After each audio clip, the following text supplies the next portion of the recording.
விடுதலை பயணம் அதிகாரம் 33. ஆண்டவரின் கட்டளை. ஆண்டவர் மோசேயை நோக்கி, எகிப்து நாட்டிலிருந்து நீ நடத்தி வந்த மக்களுடன் இங்கிருந்து புறப்பட்டு செல். ஆபிரகாம், ஈசாக்கு, யாக்கோப்பு ஆகியோருடன் அவர்கள் வழிமரபினருக்கு தருவதாக நான் வாக்களித்த அந்த நாட்டிற்கு செல்.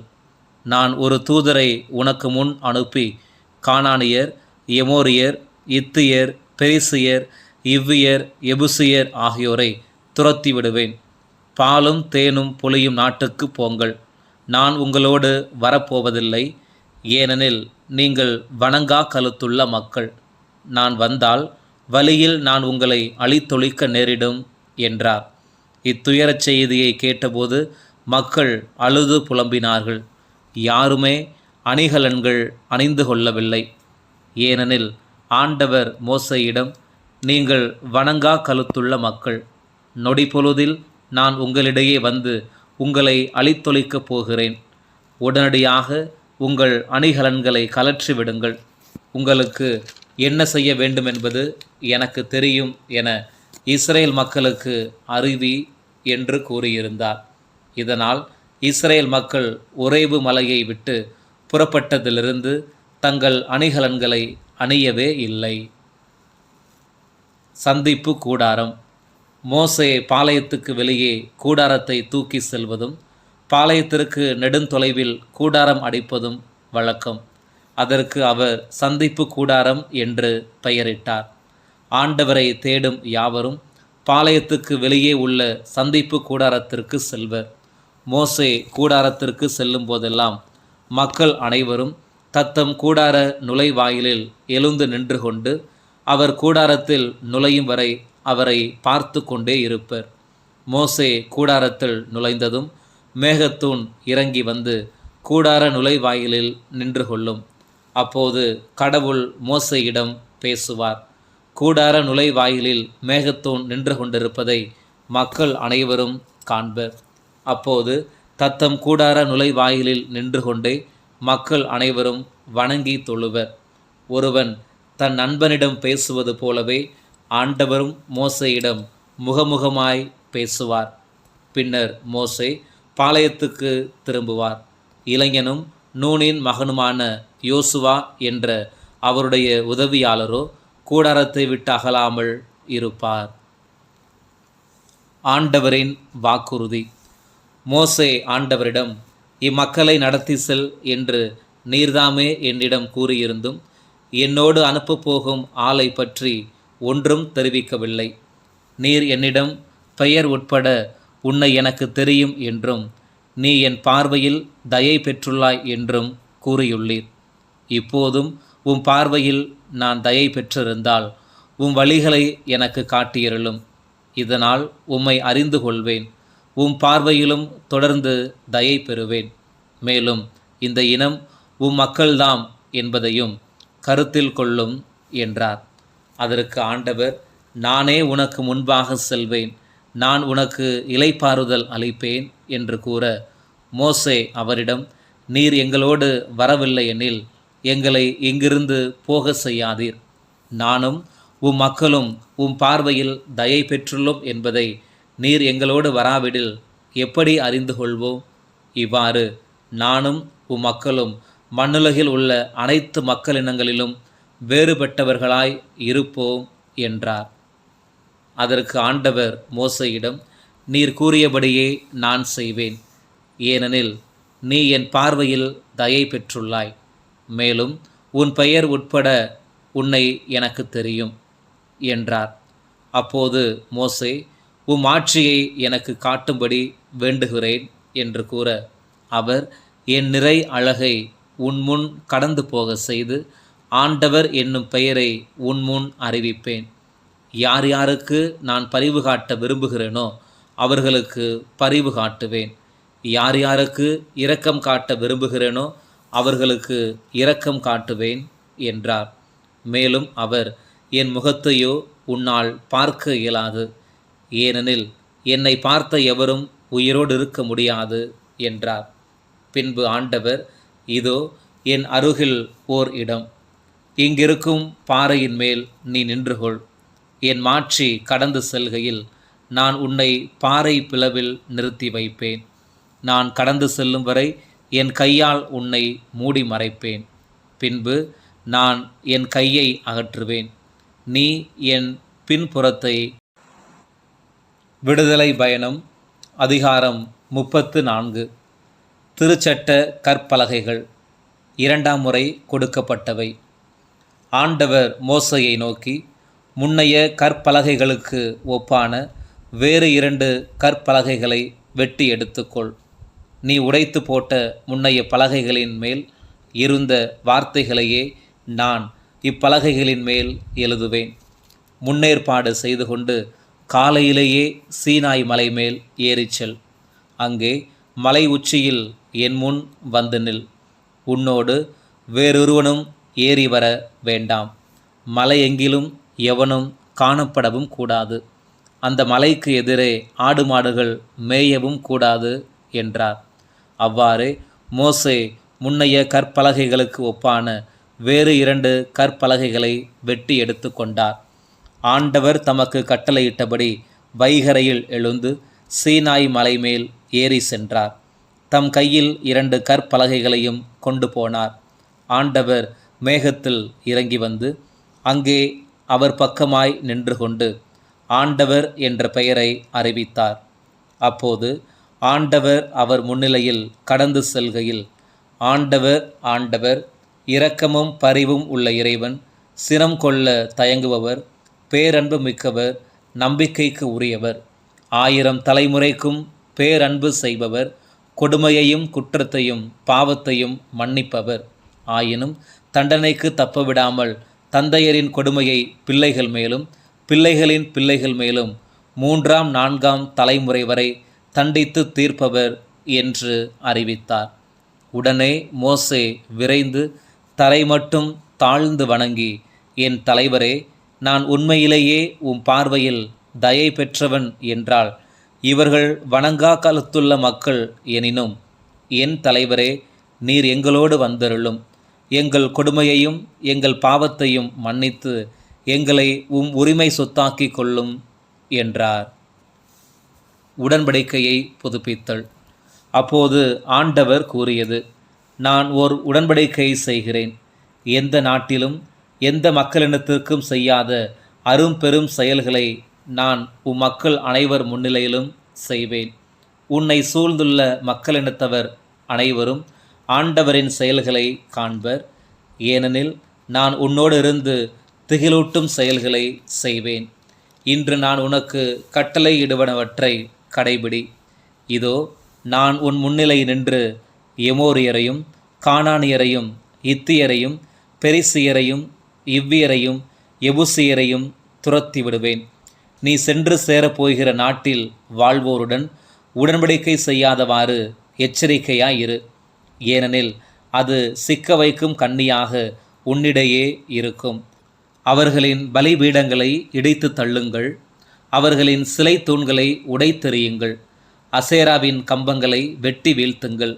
நீ வேறொரு தெய்வத்தை வழிபடலாகாது. ஏனெனில் வேற்று தெய்வ வழிபாட்டை சகிக்காதவர் என்பதே ஆண்டவர் பெயர். ஆம், அவர் வேற்று தெய்வ வழிபாட்டை சகிக்காத இறைவன். நீ அந்நாட்டில் வாழ்வோரோடு உடன்படிக்கை செய்யாதே. ஏனெனில் அவர்கள் தங்கள் தெய்வங்கள் பின்னே வேசித்தனமாய் நடந்து தங்கள் தெய்வங்களுக்கு பலியிடுகையில் உன்னை அழைக்க அவர்களது பலிப்பொருளை நீயும் உண்ண நேரிடலாம். மேலும் உன் புதல்வருக்கு அவர்களிடமிருந்து பெண் கொள்ள நேரிடலாம். அவர்களுடைய புதல்வியர் தங்கள் தெய்வங்கள் பின்னே வேசித்தனமாய் நடப்பர். உன் புதல்வரையும் தங்கள் தெய்வங்கள் பின்னே வேசித்தனமாய் நடக்க செய்வர். உனக்கென தெய்வங்களை வார்த்து கொள்ள வேண்டாம். புளிப்பற்ற அப்ப விழாவை கொண்டாட வேண்டும். ஆபிபு மாதத்தில் குறிப்பிட்ட காலத்தில் என் கட்டளைக்கு இணங்க 7 நாட்கள் புளிப்பற்ற அப்பத்தையே உண்ண வேண்டும். ஏனெனில் ஆபிபு மாதத்தில் நீ எகிப்திலிருந்து வெளியேறி வந்தாய். கருப்பையை திறக்கும் தலைப்பேர் அனைத்தும் என்னுடையன. ஆடு மாடு கால்நடைகளின் ஆண் தலையீற்று அனைத்தும் எனக்குரியனவே. கழுதையின் தலையீற்றுக்கு ஈடாக ஒரு செம்மறியை கொடுத்து அதை மீட்க வேண்டும். அது மீட்கப்படவில்லை எனில் அதன் கழுத்தை முறித்துவிடு. உன் பிள்ளைகளுள் ஒவ்வொரு தலைமகனையும் மீட்க வேண்டும். எவருமே என் முன் வெறுங்கையோடு காணப்படல் ஆகாது. 6 நாள்கள் நீ வேலை செய், 7ஆம் நாளில் ஓய்வுகொள். உழுகின்ற பருவத்திலும் அறுவடை பருவத்திலும் கூட ஓய்ந்திரு. கோதுமை அறுவடை முதற் பலன் போது வாரங்களின் விழாவையும் ஆண்டின் இறுதியில் சேகரிப்பு விழாவையும் கொண்டாட வேண்டும்.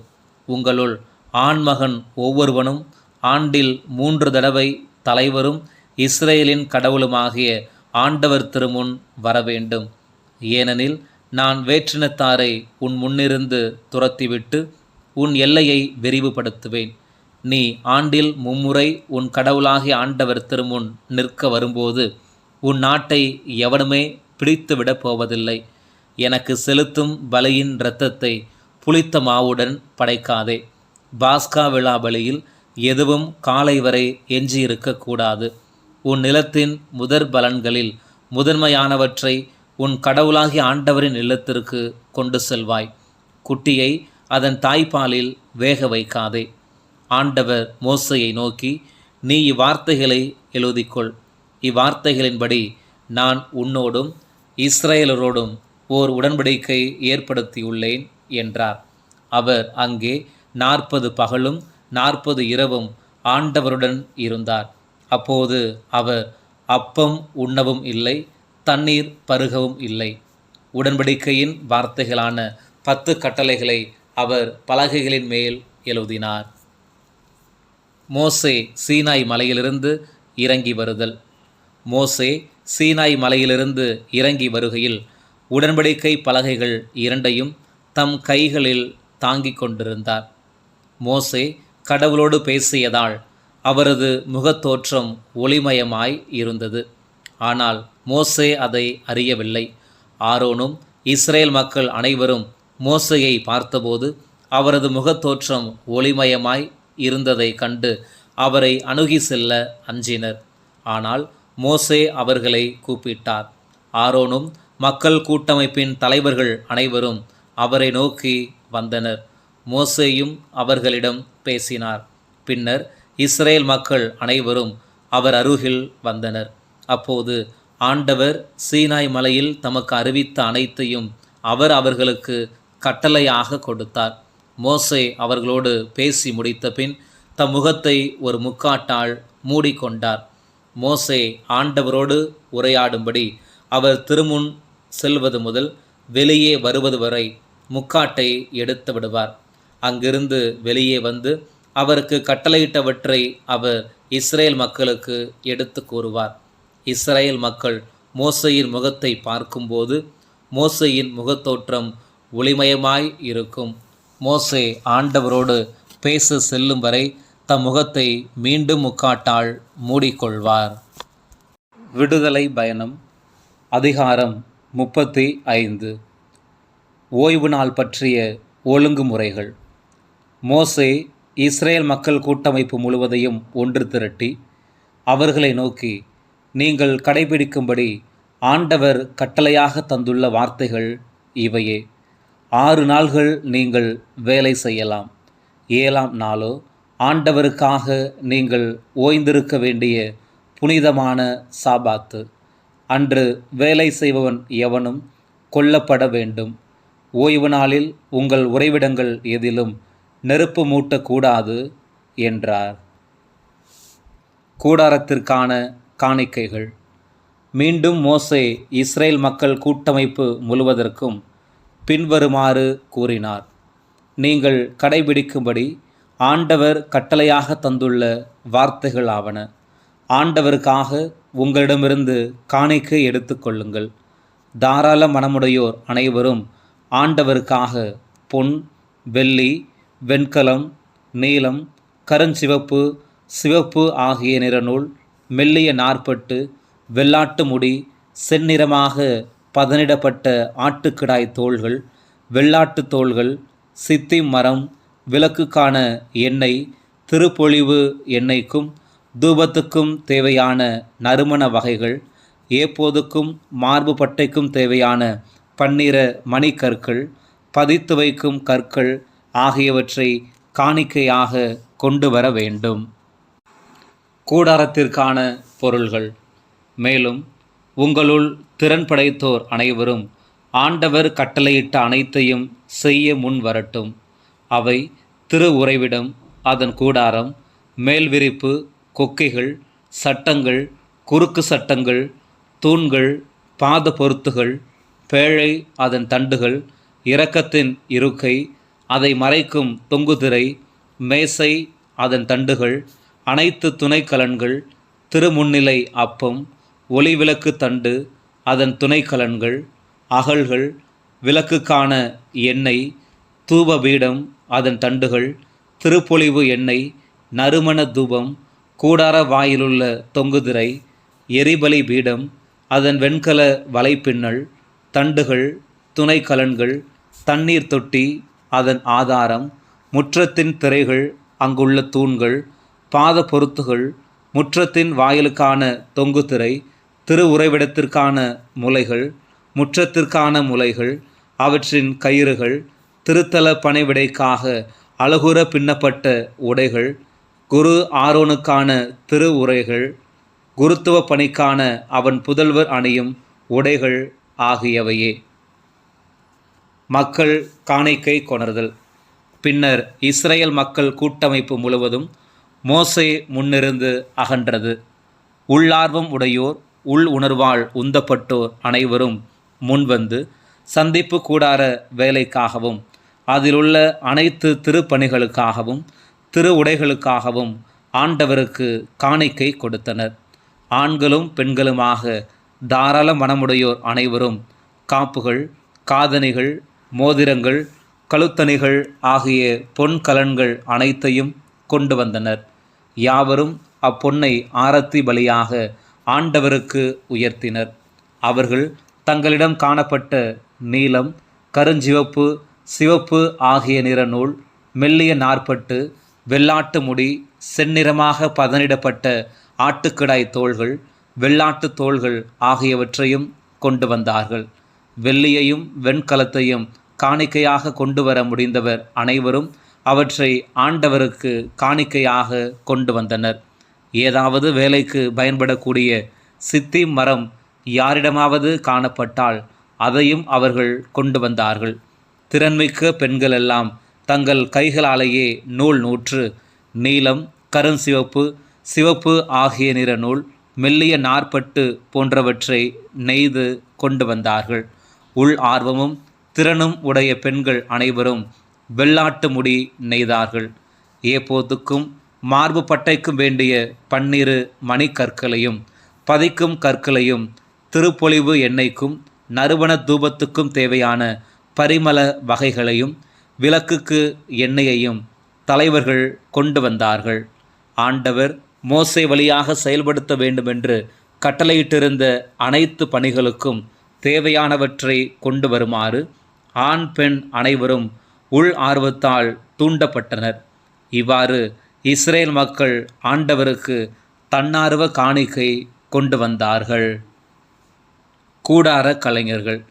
மோசே இஸ்ரேல் மக்களை நோக்கி, ஆண்டவர்தாமே யூத குலத்தை சார்ந்த கூர் என்பவரின் மகனான ஊரியின் புதல்வர் பெட்சலை பெயர் சொல்லி அழைத்திருப்பதை பாருங்கள். ஞானம், அறிவு கூர்மை, அனுபவம், தொழில் திறமை அனைத்தும் உண்டாகுமாறு அவரை இறை ஆவியால் நிரப்பியுள்ளார். திட்டமிடும் நுட்பத்தால் பொன், வெள்ளி, வெண்கல வேலை செய்யவும், பதிக்க வேண்டிய கற்களுக்கு பட்டை தீட்டவும், மரத்தை செதுக்கவும், மற்ற எல்லாவித நுண்ணிய வேலைகள் செய்யவும் அருளியுள்ளார். கற்பிக்கும் திறமையும் அவர் உள்ளத்தில் வைத்துள்ளார். அதே திறமையை தான் குலத்தை சார்ந்த அஹிம்சமாக்கின் மகன் ஒகலியாபுக்கும் அருளியுள்ளார். உலோக வேலை, கலை வேலை அனைத்தையும் நீலம், கருஞ்சிவப்பு, சிவப்பு ஆகிய நிற நூலிலும் மெல்லிய நார்ப்பட்டிலும் செய்யும் பூத்தையல் வேலையையும் பின்னல் வேலையையும் அனைத்து தொழிலையும் திட்டமிடும் நுட்ப வேலையையும் செய்வதற்குரிய உயர்திறனால் அவர்களை நிரப்பியுள்ளார். விடுதலை பயணம் அதிகாரம் 36. பெட்சலேலும் ஒகோலியாபும் மேலும் தூயக அமைப்பு வேலை அனைத்தையும் செய்ய தெரியுமாறு ஆண்டவரிடமிருந்து அறிவு கூர்மையும் தொழில் திறமையும் பெற்றிருந்த கலைஞர் யாவரும் ஆண்டவர் கட்டளையிட்டபடி வேலை செய்யட்டும் என்றார். மக்களின் தாராள காணிக்கைகள். அவ்வாறே மோசே பெட்சலேலையும் ஒகோலியாபையும் ஆண்டவரிடமிருந்து அறிவு கூர்மை பெற்றவரும் உள்ளார்வம் உடையவருமான கலைஞர் அனைவரையும் வேலையில் ஈடுபடுமாறு அழைத்தார். தூயக வேலைக்கென்று இஸ்ரேல் மக்கள் கொண்டு வந்த காணிக்கைகள் யாவற்றையும் இவர்கள் மோசே முன்னிலையிலிருந்து எடுத்து சென்றார்கள். தொடர்ந்து தன்னார்வ காணிக்கைகள் காலைதோறும் வந்த வண்ணமாய் இருந்தன. தூயக வேலைகளில் ஈடுபட்டிருந்த கலைஞர் தாம் செய்து கொண்டிருந்த வேலையை விட்டுவிட்டு வந்து மோசையை நோக்கி, மக்கள் கொண்டு வருவது ஆண்டவர் கட்டளையிட்ட வேலைக்கு தேவையானதை விட கூடுதலாகவே உள்ளது என்று அறிவித்தனர். அப்போது மோசே, ஆணோ பெண்ணோ யாராயினும் இனி தூயகத்துக்காக காணிக்கை கொண்டு வர வேண்டாம் என்று ஒரு கட்டளை பிறப்பித்தார். அதுவும் பாளையம் எங்கும் அறிவிக்கப்பட்டது. எனவே மக்கள் கொண்டு வருவதை நிறுத்திவிட்டார்கள். ஏற்கனவே சேகரித்தது செய்ய வேண்டிய எல்லா வேலைகளுக்கும் போதுமானதாயும் தேவைக்கு மிஞ்சியும் இருந்தது. கூடாரம் செய்தல். பணியாளருள் கலைத்திறமை மிக்கோர் அனைவரும் ஒன்று சேர்ந்து திரு உறைவிடத்தை 10 திரைகளால் அமைத்தனர். அவை முறுக்கேற்றி நெய்த மெல்லிய நார்பட்டினாலும் நீலம், கருஞ்சிவப்பு, சிவப்பு ஆகிய நிற நூலினாலும் செய்து கலைத்திறனுடன் கூடிய கெருபுகள் அமைந்தனவாக இருந்தன. திரை ஒன்றின் நீளம் 28 முழம், அகலம் 4 முழம் ஆகும். ஒரு திரையின் அளவே எல்லா திரைகளுக்கும் இருந்தது. இவற்றுள் 5 திரைகள் ஒன்றாகவும் ஏனைய 5 திரைகள் ஒன்றாகவும் இணைக்கப்பட்டன. பின்னர் அவர் முதல் தொகுப்பின் விளிம்பில் நீல வண்ண துணி வளையங்களை அமைத்தார். அடுத்த தொகுப்பின் இறுதி விளிம்பிலும் அவ்வாறே செய்தார். முதல் திரை தொகுப்பில் அவர் அமைத்த வளையங்கள் 50, மற்ற திரை தொகுப்பின் விளிம்பில் அமைத்த வளையங்கள் 50. அவ்வளையங்கள் எதிரெதிரே இருந்தன. பொன்னால் 50 கொக்கிகள் செய்து அந்த கொக்கிகளால் அவர் திரைகளை ஒன்றோடு ஒன்று இணைத்தார். இவ்வாறு ஒன்றிணைந்து திரு உறைவிடம் அமைந்தது. திரு உறைவிடத்தின் மேலே கூடாரம் அமைப்பதற்கு வெள்ளாட்டு முடியால் மூடுத்திரைகள் செய்தார். 11 மூடுத்திரைகள் செய்தார். ஒரு மூடுத்திரையின் நீளம் 30 முழம், அகலம் 4 முழம் ஆகும். 11 மூடுத்திரைகளுக்கும் அளவு ஒன்றேயாம். இவற்றுள் 5 மூடுத்திரைகளை ஒன்றாகவும் மற்ற 6 மூடுத்திரைகளை ஒன்றாகவும் இணைத்தார். முதல் மூடுத்திரை தொகுப்பின் ஓரத்தில் 50 வளையங்களை அமைத்தார். அவ்வாறே 50 வளையங்களை அடுத்த மூடுத்திரை தொகுப்பின் ஓரத்திலும் அமைத்தார். ஒரே கூடாரமாக ஒன்றிணைத்து அமைக்க 50 வெண்கல கொக்கிகள் செய்தார். மேலும் செந்நிறமாக பதனிடப்பட்ட ஆட்டுக்கடாய் தோள்களாலும் வெள்ளாட்டு தோள்களாலும் கூடாரத்துக்கு ஒரு மேல் விரிப்பு செய்தார். திரு உறைவிடத்திற்கு செங்குத்தாய் நிற்கும் சட்டங்களை அவர் சித்தி மரத்தால் செய்தார். ஒரு சட்டத்தின் நீளம் 10 முழம், அகலம் 1.5 முழம் ஆகும். சட்டம் ஒவ்வொன்றையும் பொறுத்த 2 கொளுத்துகள் வீதம் திரு உறைவிடத்தின் எல்லா சட்டங்களுக்கும் செய்தார். திரு உறைவிடத்திற்காக சட்டங்களை அவர் செய்த முறை: தெற்கே தென் திசை நோக்கி நிற்க செய்யப்பட்டவை 20 சட்டங்கள். ஒரு சட்டத்துக்கு கீழே 2 கொளுத்துகளுக்கு 2 பாத பொருத்துகள். அடுத்த சட்டத்துக்கு கீழே 2 கொளுத்துகளுக்கு 2 பாத பொருத்துகள். இவ்வாறு 20 சட்டங்களுக்கும் கீழே அவர் 40 வெள்ளி பாத பொருத்துகளை அமைத்தார். திரு உறைவிடத்தின் 2ஆம் பக்கமாகிய வடதிசைக்கான சட்டங்கள் 20 செய்தார். ஒரு சட்டத்திற்கு கீழே 2 பாத பொருத்துகள், மறு சட்டத்திற்கு கீழே 2 பாத பொருத்துகள் என்று 40 வெள்ளி பாத பொருத்துகள் செய்யப்பட்டன. திரு உறைவிடத்தின் பின்புறமாகிய மேற்றிசைக்காக 6 சட்டங்கள் செய்தார். அத்துடன் திரு உறைவிடத்தின் பின்புற மூலைகளுக்காக 2 சட்டங்களை செய்தார். அவற்றுள் ஒவ்வொன்றும் கீழிருந்து மேலே முதல் வளையம் வரைக்கும் 2 மடங்கு கனமுடையவையாக அமைக்கப்பட்டன. இவ்வாறே 2 மூலைகளும் அமைக்கப்பட்டன. ஒவ்வொரு சட்டத்தின் அடியிலும் 2 பாத பொருத்துகள் வீதம் 8 சட்டங்களுக்கும் அவற்றிற்காக 16 வெள்ளி பாத பொருத்துகளும் இருந்தன. சித்தி மரத்தால் குறுக்கு சட்டங்களையும் செய்தார். திரு உறைவிடத்தின் ஒரு புற சட்டங்கள் மேலே பொருத்த 5, திரு உறைவிடத்தின் மறுபுற சட்டங்கள் மேலே பொருத்த குறுக்கு சட்டங்கள் 5, மேற்கே திரு உறைவிடத்தின் பின்புற சட்டங்கள் மேலே பொருத்த குறுக்கு சட்டங்கள் 5 அமைந்திருந்தன. நடுவிலுள்ள குறுக்கு சட்டம் சட்டங்களுக்கு சரி பாதையில் ஒரு முனையிலிருந்து மறுமுனைக்கு செலுத்தப்பட்டது. அவர் சட்டங்களை பொன்னால் பொதிந்தார். அதிலுள்ள குறுக்கு சட்டங்களை செருகுவதற்கான வளையங்களையும் பொன்னால் செய்தார். குறுக்கு சட்டங்களையும் பொன்னால் பொதிந்தார். மேலும் அவர் ஒரு தொங்கு திரை செய்தார். நீலம், கருஞ்சிவப்பு, சிவப்பு ஆகிய நிற நூலாலும் முறுக்கேற்றி நெய்த மெல்லிய நாற்பட்டாலும் செய்து கலைத்திறனுடன் கூடிய கெருபுகள் அமைந்ததாக அதை செய்தார். அதற்காக சித்தி மரத்தால் 4 தூண்கள் செய்தார். அவற்றை பொன்னால் பொதிந்து பொன் கொக்கிகளையும் பொருத்திவிட்டார். அவற்றிற்காக 4 வெள்ளி பாத பொருத்துகளை வார்த்தார். கூடாரத்தின் நுழைவாயிலுக்காக அவர் ஒரு தொங்கு திரை செய்தார்.